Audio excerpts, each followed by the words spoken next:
Assalamu alaikum, this is Janat Kamal. And I am Tahir Dhindsa. Today we will be talking about the red letters issued to the 27 ministries. Then we will also be talking about the new judicial year. And then we will be discussing about the most important topic, which is the Kashmir issue nowadays. And last but not the least, we will talk about the meeting between Pakistan, Afghanistan and China. We'll take a short break and then we'll continue.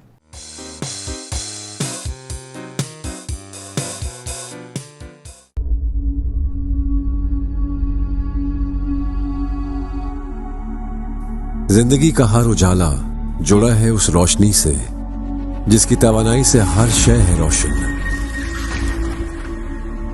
जैसे आप sky electric के साथ। Sky electric एक ऐसा smart solar system जो न सिर्फ सूरज से आपके कारोबार और घर के लिए बिजली बनाए, बल्कि इंटेलिजेंटली उसे मैनेज और स्टोर भी करे और इजाफी बिजली ग्रिड को फरोख्त करे। स्काई इलेक्ट्रिक का क्वालिफाइड स्टाफ हर फॉल्ट को दे फौरी रिस्पॉन्स, जबकि मोबाइल ऐप से आप अपने सिस्टम को मॉनिटर भी कर सकते हैं। अब बिजली कब जाती है और कब आती है पता ही नहीं चलता। स्काई इलेक्ट्रिक के साथ रोशन दिन रात। Sky electric, powered by intelligence. Tahir sahab, red letters issued to 27 ministries. What will you say about it? I mean, humorously talking, when we were children, there was a slogan, it's better dead than red. Now I think it's truly now the matter of fact, it's better dead than red, because already it shows that the governance is already dead with this new. The sole hope of this government was that they are going to reintroduce good governance and accountability and all. And this is a very dismal performance, and it would not have been highlighted. But the point was that when 200 billion plus was given away in deemed duties and cess to the companies, it was just loot and plunder given through a presidential order. And then the government was forced to withdraw the ordinance and the cess.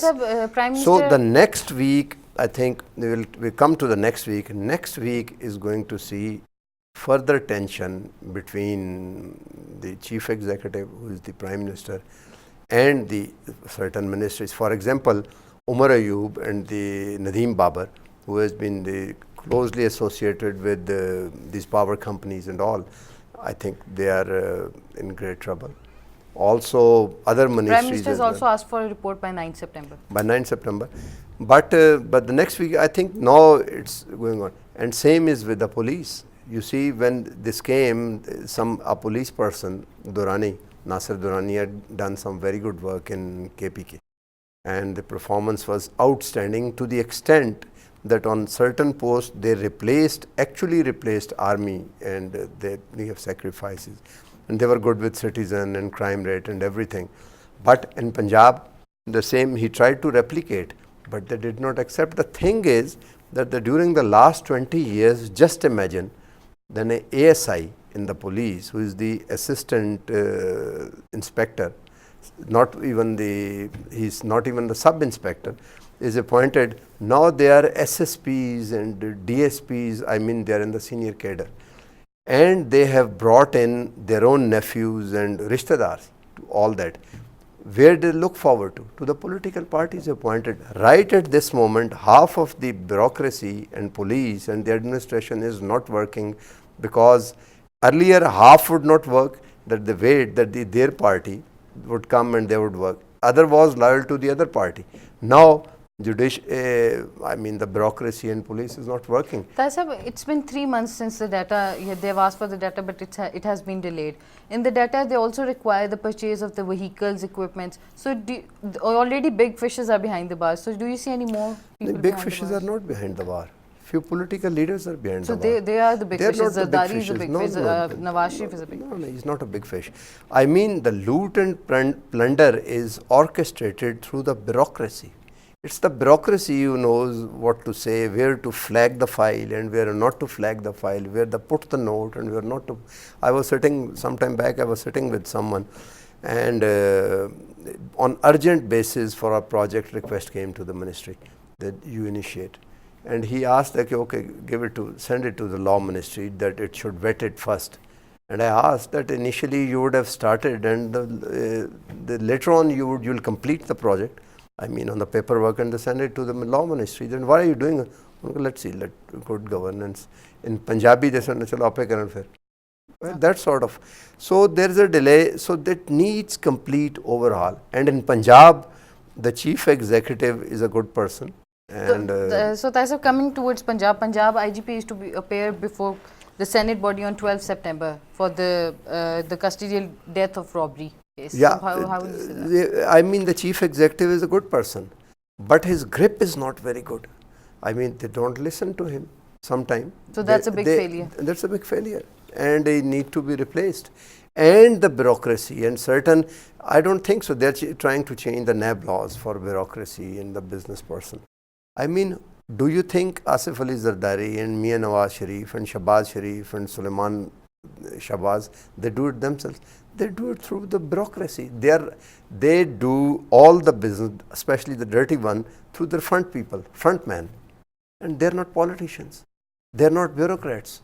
Front people like Ghani and Panwala and Chini, Mushtaq Chini and all, they're not politicians. They're businessmen. Even, and this Omni group in Sindh, they're not politician at all. And who doesn't know that Ghani, who is the son of Majid, Ghani Majid, he was the de facto chief minister during Zardari. We all know it. On his order, Ghani, son of Majid, Omni group, this sugar mud would have been disposed, not disposed, where to send money, how to spend even the development budget, how to launder money through remittances, to launder it here, to send it out, to not to send it out. And you imagine, you see, with Ayan Ali, person as big as, I mean, real brother of the interior minister, Rahman Malik, was accompanying him, Ayan Malik, when she was caught. And the person who was investigating the case, he was killed. You know this? Yes. He was killed. He was eliminated. So there are so many other models and actors and I have so many other people who had been as a porter taking the money out. Sir, we'll take a short break and then we'll continue with that discussion. We'll take a short break here.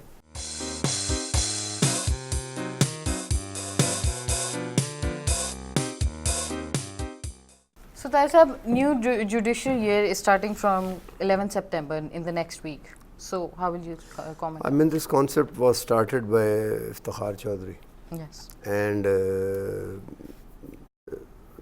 new judicial year is very important from another aspect. That one of the senior judge in the Supreme Court, who will be the Chief Justice if he continue his service as usual to the run-of-the-mill method in 2023, I mean 4 years from now, is Qazi Faez Isa. And if he is not removed, and when his case was sent to the Judicial Council, he withdrew for all the and got a holiday and went somewhere else. Now he's back, and he's heading one of the, he's not a member of one of the bench who is going to hear the cases now. He's heading one of the bench. And I'm surprised who told the government to send his reference. Either the reference was, but still the reference is with the Supreme Judicial Council. And who appointed him as a head of a bench who is going to hear cases? Chief Justice Khosa himself. He did the roster that is coming out. So the next week, after the red letter, there would be trouble in bureaucracy and the cabinet level and the judiciary would also mean. And ultimately, this government of Imran Khan, this government also need to face the courts.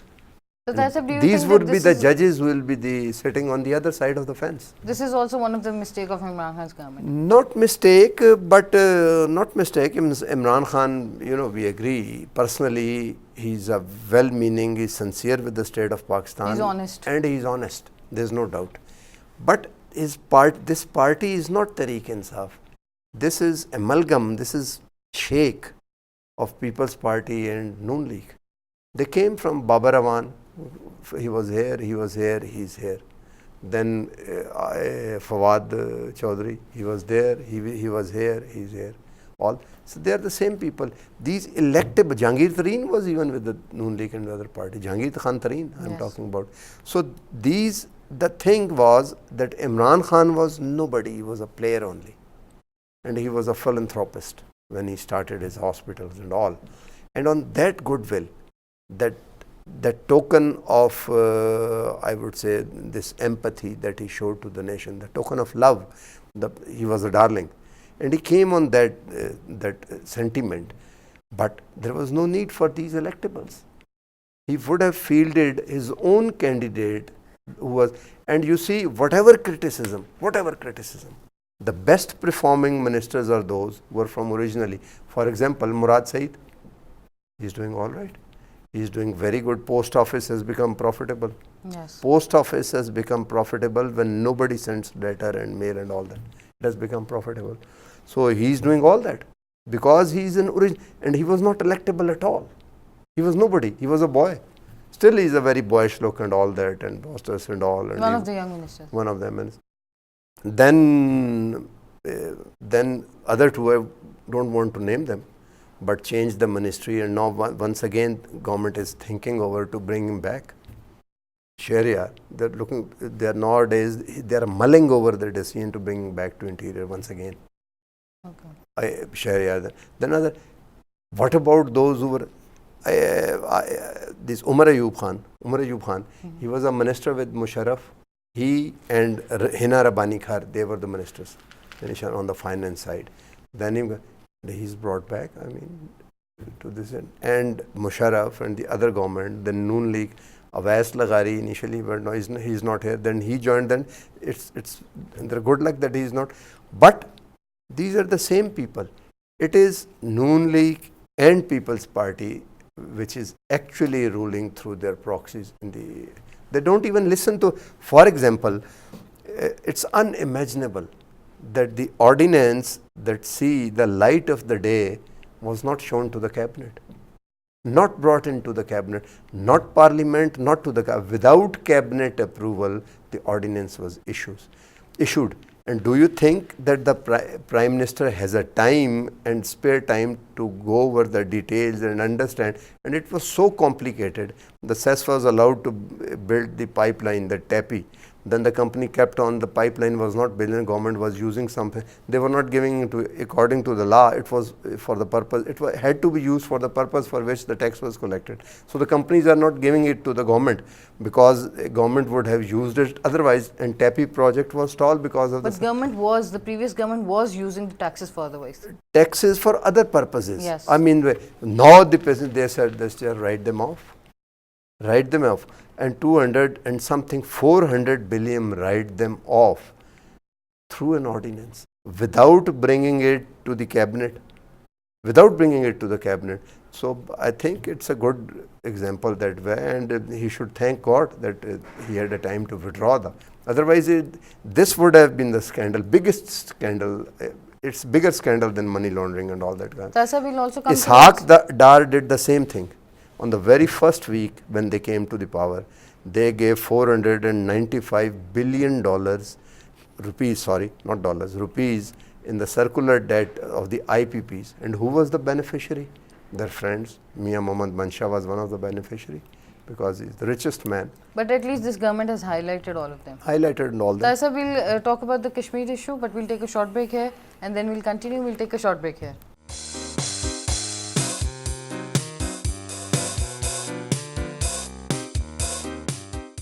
So Taisa, coming towards the Kashmir issue, how do you see the next week? I mean, there's a government policy and there's a policy framework in which they're talking. But if you I personally think, I've seen quite a few things as a journalist.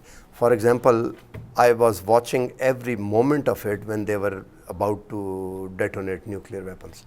Star Talbot was he came here to stop Pakistan. General Zinni came here to stop them.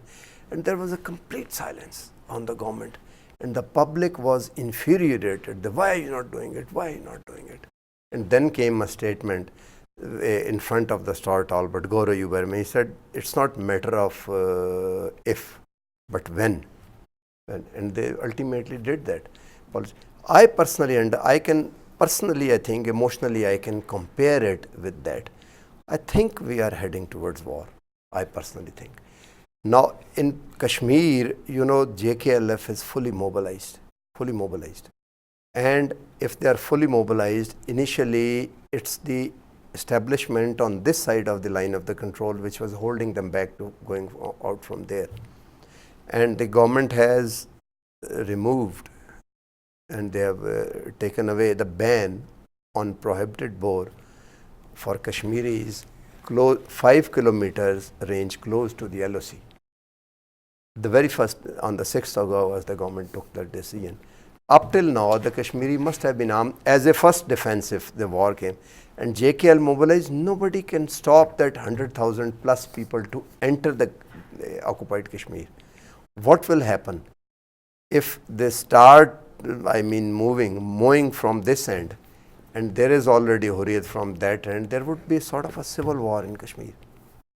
Nobody can stop. It's not Pakistan who's sending them, but Kashmiris, who can stop them?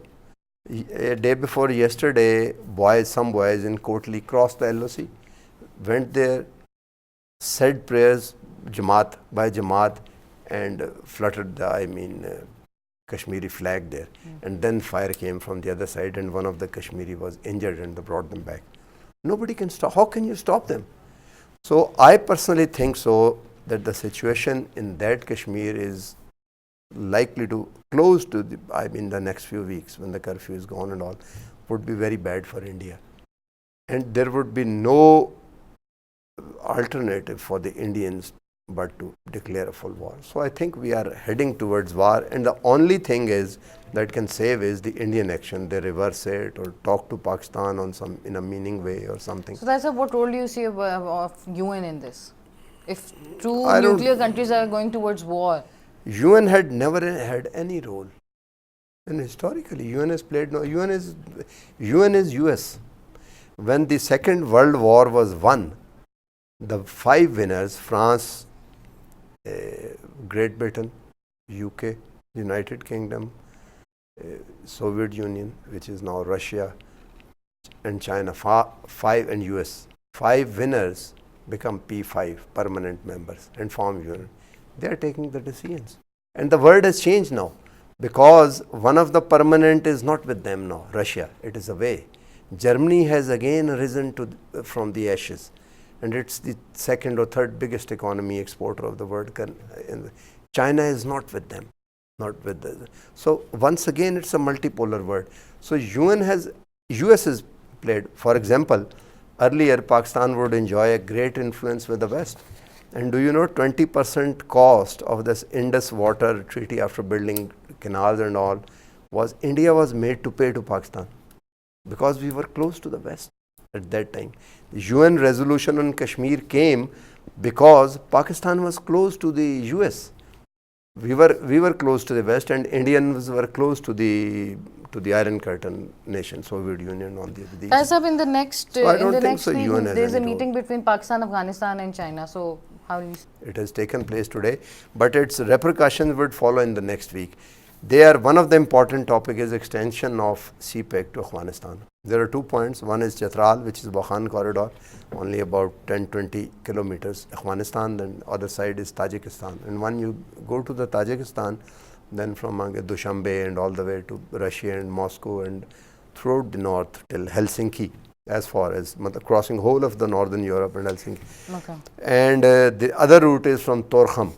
There are 2 very important places they can enter, because you go to Kabul, and from there you go to Pul-Charkhi and Kunduz and Central Asia and all, Uzbekistan and all, towards a little bit west. So one of important is, and then second, what is happening in Afghanistan and what is happening in Kashmir has dovetailed each other. And the mover and shaker and the protagonists are, who is that? US. And now it's very clear that what India has done is done after the US approval. So from the day one in this program I said, and I am saying it, that it was a quid pro quo between India and the US. And obviously this is the reason that Wang Yi, foreign minister, was about to go to India, but he stopped that visit because of the situation. That's we have last 1 minute. So figure of the week today we have is 200,000. So that's what will you say about it? 200,000 illegal commercial electricity meters. electricity meters. Yeah, the government is looking forward. One of the power sector is the mother of all ill in Pakistan. If we reform power, and what is the issue? What is circular debt?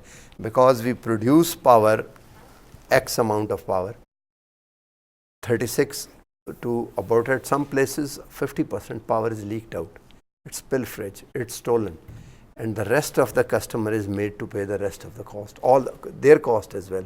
So electricity become so expensive that though, for example, you are a textile or you are doing some sort of foundry, your industry. So the product becomes so expensive because of the electricity input that in the international market it cannot compete. So their exports are down. And this is the reason, illegal electricity and the kundas and all. So transmission and distribution is one of the major element, but generation is also, but generation it's very difficult to solve because you have sovereign agreement with the IPPs, and it's difficult to, talk about the capacity payments because sovereign agreements.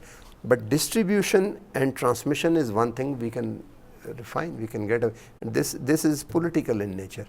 Why this illegal? Because I am an MNA member and my voters are doing it, and protect them. Because if don't protect them, and these are urban areas mostly, from where the MNAs and MPs goes. So these, once again, these are the political parties who are responsible for that. Thank you so much, Tahir Sahab. This was today's Pakistan Next Week. Till the next week, Allah Hafiz.